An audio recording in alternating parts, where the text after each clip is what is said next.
नमस्कार, public news times channel Shimla में आपका स्वागत है। विशेष जो प्रेस वार्ता में आप सबका स्वागत करता हूं। ये आज जो हमारा प्रेस वार्ता है वन अधिकार अधिनियम 2006 को लेकर है, जिसे हम इंग्लिश में फॉरेस्ट राइट्स एक्ट के नाम से जानते हैं, और हमारा जो हिंदी में है वन अधिकार अधिनियम 2006। ये कानून 2006 में जब केंद्र में यूपी की गठबंधन सरकार थी, डॉक्टर मनमोहन सिंह जी देश के प्रधानमंत्री थे, उस समय इस कानून का जो है देश में लागू किया गया। ये 2008 में पूरे देश में इसका जो है जो नोटिफिकेशन हुआ, और उसके बाद आज बहुत सारे प्रदेशों में हज़ारों बीघे जो है ज़मीन इसके तहत जनजातियों को भी, और जो गैर जनजाति क्षेत्र में जो अन्य पारंपरिक एवं ये जो है निवासी वन पे रहते हैं उनको भी ये भूमि प्रदान की गई है। ये एक ऐसा कानून है जिसमें जो है अगर क्लेमेंट जो है 50 बीघे तक भूमि प्राप्त करने का इसमें अधिकार रखता है। ये कानून का जो असली मंशा ये है कि जो सदियों से वन भूमि पर, चाहे वो जनजाति है चाहे अन्य जो पारंपरिक रूप से जो वनों के अंदर रहते हैं लोग, उनको जो है अपना जो है मालिकाना हक दिलाने का ये कानून है। इसके ये कानून बहुत ही सरल है, और इसमें जो सारी शक्तियां जो है अनुमोदन करने का ये ग्राम सभाओं को जो इसके लिए जो बनाया जाए उसके लिए है। अभी हमने हिमाचल प्रदेश में जब से हमारी कांग्रेस की सरकार बनी है, हमने इसको जो है जनजातीय क्षेत्रों में तो विशेषकर जो है बहुत सारे जो है कार्यशालाओं के माध्यम से लोगों को जागृत भी किया है, और इस पे काफ़ी अच्छा काम भी जनजातीय क्षेत्रों में हो रहा है। परंतु इसका लाभ जो है अन्य गैर जनजातीय क्षेत्रों में जिस तरह से होना चाहिए, अभी तक उस ओर हम जो है कुछ कर नहीं पाए। आज आपके माध्यम से मैं जो है विशेषकर प्रदेश के सभी जो है लोगों से ये आग्रह करना चाहता हूँ कि इस कानून का आप जो है भरपूर जो है फ़ायदा उठाएं, और जो एक पैसा बगैर कोई खर्च किए आपके जो हक है, सदियों से आप जिस भूमि पर अपना जीवन निर्वाह कर रहे हैं, उसका मालिकाना हक आप पा सकते हैं। ये बहुत ही सरल कानून है। इसमें जो है जो क्लेम करने वाला है उसको सिर्फ एक 2 पेज का जो है एप्लीकेशन है, जिसमें अपना नाम, पता, अपने पत्नी का नाम इसमें इसलिए है कि जब ये पात्र व्यक्ति को जब ये पट्टे दिए जाएंगे तो उसमें उनकी जो पत्नी है वो भी बराबर की हकदार होगी। और इसमें सिर्फ केवल जो है किस जात जो है आप अनुसूचित जाति के हैं उसका प्रमाण पत्र लगाना है। अगर आप अनुसूचित जाति के नहीं है या जनजाति के नहीं है तो आपको जो है दूसरा प्रमाण पत्र जो है उस गांव में रहने का जो वोटर कार्ड है या आइडेंटिटी कार्ड है, कोई भी कार्ड लगा सकते हैं। और इसमें साक्ष्य, जिस भूमि को आप क्लेम कर रहे हैं उस साक्ष्य के लिए केवल 2 गांव के बुजुर्गों का बयान चाहिए। तो बहुत सिंपल है, और जिस जगह का आप अपना हक जता रहे हैं उसका अगर आपके पास पटवारी से कोई राजस्व कागजात नहीं है तो आप उस राजस्व कागजात के बजाय एक नक्शा नजरी बनाकर, जैसे मान लो कि मैंने 100 जो है मीटर लंबा 20 मीटर चौड़ा कोई भूमि को क्लेम कर रहा हूँ, तो सिर्फ उसका जो है लंबाई चौड़ाई लिख के एक नक्शा नजरी बना के देने का है। और उसके बाद जो है आप जो है इस दरखास्त को एक ग्राम सभा के द्वारा, पंचायत के ग्राम सभा के द्वारा एक फॉरेस्ट राइट्स कमेटी का गठन किया जाता है, जिसमें अधिकतम 15 लोग हो सकते हैं, और उसमें जो है 1/3 15 में से जो है चुनकर महिलाएं होनी चाहिए। और इसका फॉरेस्ट राइट्स कमेटी का एक अध्यक्ष होगा, एक सेक्रेटरी होगा, बाकी मेंबर्स होंगे। इस कमेटी का काम है कि जो भी उनके पास क्लेमेंट्स के जो भी केसेस आएंगे उन केसेस को हो सकते हैं, और उसमें जो है 1/3 15 में से जो है चुनकर महिलाएं होनी चाहिए। और इसका फॉरेस्ट राइट्स कमेटी का एक अध्यक्ष होगा, एक सेक्रेटरी होगा, बाकी मेंबर्स होंगे।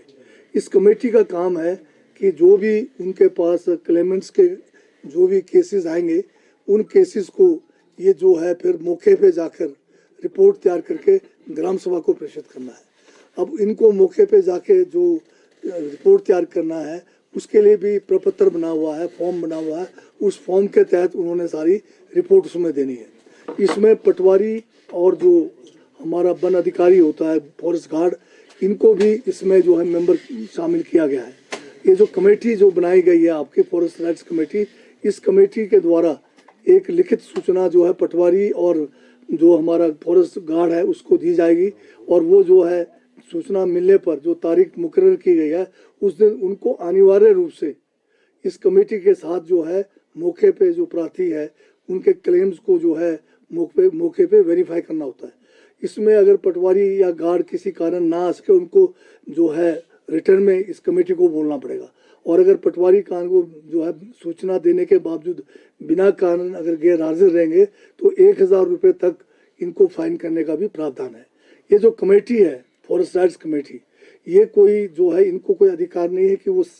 इसको जो है किसी क्लेम को सैंक्शन करने का, सिर्फ इनका वेरिफिकेशन का काम है। वो मौके पे जाएंगे, अगर वहाँ पर खेत बना है तो वो अपनी टिप्पणी में लिखेंगे कि ये खेत है, अगर उसमें पेड़ है तो लिखेंगे पेड़ है, अगर उसमें कोई मकान है तो मकान का हवाला देंगे, अगर कुछ भी नहीं है उस क्लेम जो किया हुआ है तो वो जो 2 गवाहों के बयान के द्वारा वो कहेंगे कि ये जो है अपना जीवन निर्वाह घास पत्ती या भेड़ बकरी चला के भी कर रहा है। तो ये सारे जितने अधिकारी हमने बताए हैं, जो कमेटी है, वो हर एक जो प्रपत्र है उसमें जो है अपनी टिप्पणियों के समेत फिर ये जो जब बहुत सारे केसेस होंगे उसको सेक्रेटरी पंचायत के माध्यम से ग्राम सभा में भेजेंगे। पंचायत जो है ग्राम सभा को बुलाएंगी, और इस जो ग्राम सभा होगा इस FRA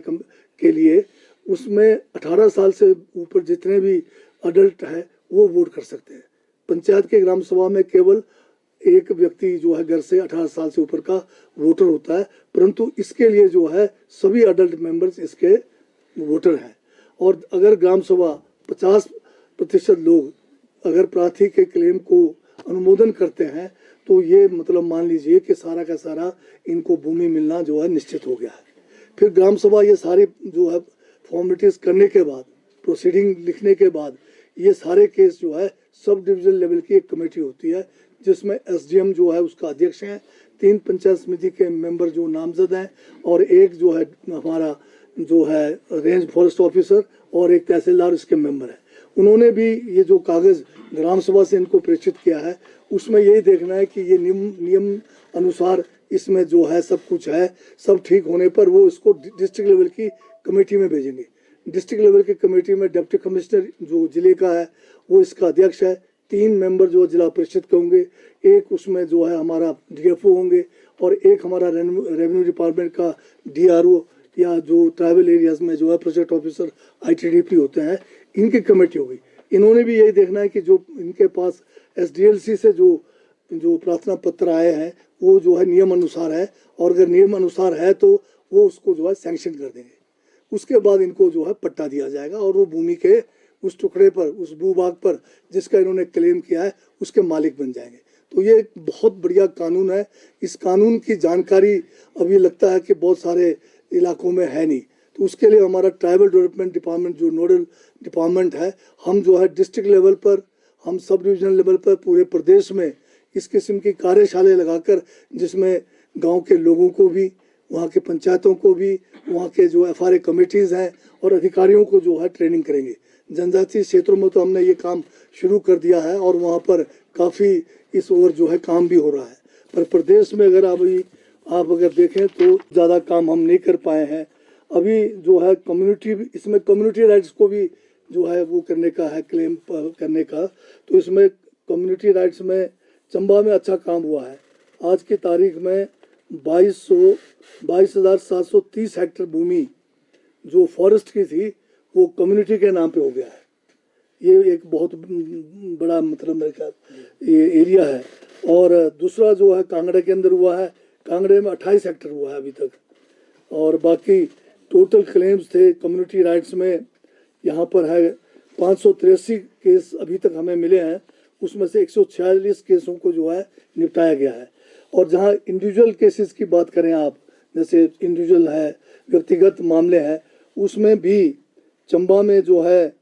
694 केस अभी तक आए हैं, जिसमें सिर्फ 53 केस जो है इनके सैंक्शन हुए हैं। कांगड़ा में 61 में से जो अभी तक कोई सैंक्शन नहीं हुआ है। लाहौल स्पीति में 937 केस आए, 116 केस इसमें हुआ है, और भूमि भी इसमें बहुत कम है, 2 हेक्टेयर कुल हुआ है। और किन्नौर में 3175 केस अभी तक प्राप्त हुए हैं, जिसमें 425 केस किन्नौर के अंदर स्वीकृत हुए हैं पिछले 2 साल के अंदर, और 43 हेक्टेयर भूमि जो है व्यक्तिगत मामलों में निपटाया गया है। तो टोटल हिमाचल प्रदेश में अभी तक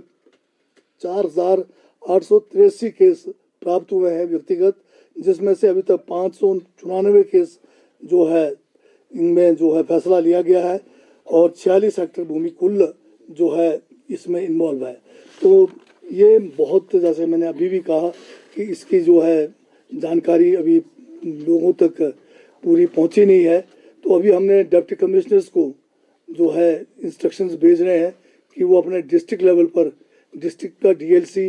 एसडीएलसी और सभी पंचायतों में एफआरसी का गठन का पूरा रिपोर्ट भेजेंगे, और हम जो है ट्राइबल डेवलपमेंट विभाग की तरफ से सभी डिस्ट्रिक्टों में जो है इसके लिए धन भी हम उपलब्ध कराएंगे कार्यशाला के लिए। और मेरा आप से निवेदन है, आग्रह है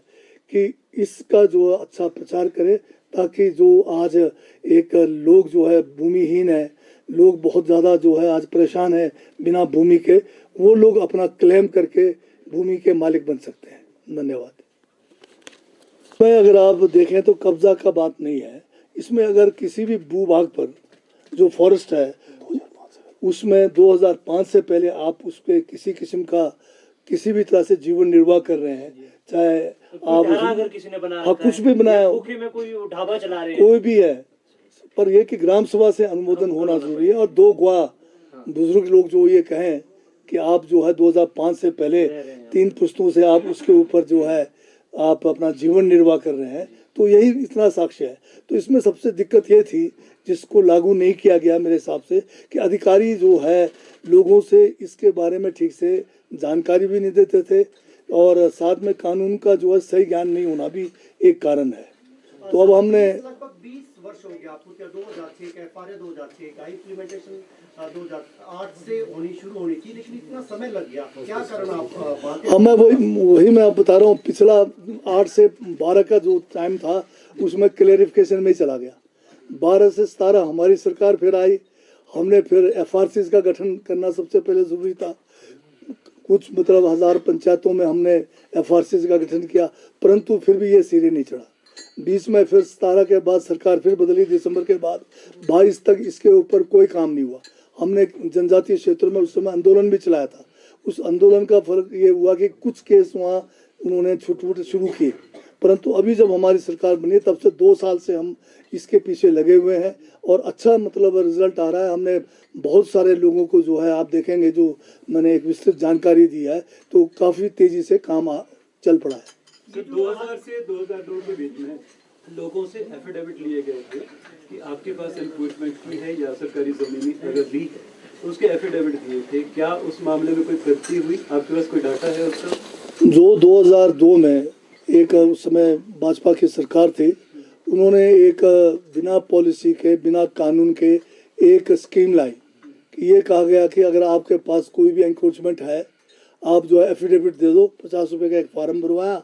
और उस समय बहुत लोगों के जो है धन का भी दुरुपयोग हुआ, क्योंकि पर्चा बनाने के लिए, तथिमा काटने के लिए, और उसको एक कट ऑफ डेट से पहले तहसील में भेजने के लिए एफिडेविट बनाने में काफ़ी पैसा खर्च हुआ। परंतु ये जो बिना कानून का जो है एक कागज़ बनाया, और आपने एक जो एफिडेविट दे दिया, बयान दे दिया एक मजिस्ट्रेट के सामने कि मैंने एंक्रोचमेंट किया है, तो आज की तारीख में 1,30,000 लोग हैं जो उस 2002 के एक स्कीम में फंस गए, और सब के सब जो है नाजायज़ कब्जादारी घोषित हो गए हैं। उनको टीडी नहीं मिल रहा है, उनको पंचायतों में इलेक्शन लड़ने से भी जो है वो महरूम हो गए हैं। तो ये बड़ा गलत एक मतलब लोगों के साथ हुआ है। अब जो 2005 का कानून है, अगर कुछ लोग जिनके पास सदियों से कब्जा, जो मैंने आपको बताया है, वो चाहे ये 1,30,000 जो लोग हैं